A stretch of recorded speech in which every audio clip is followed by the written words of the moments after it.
Did you know a woman dressed as a nurse once stole a newborn from a Chicago hospital, and the case took 50 years to fully unravel? It was 1964.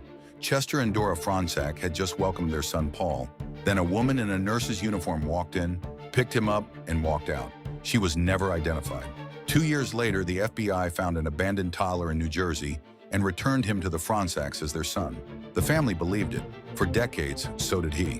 Then at 50, Paul took a consumer DNA test. No genetic match to either parent. Not even close. He wasn't Paul Franczak at all.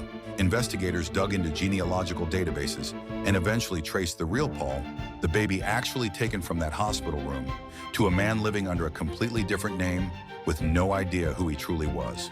2 families, 50 years of stolen truth. The nurse was never caught.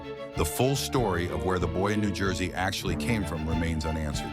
One question solved, a darker one opened.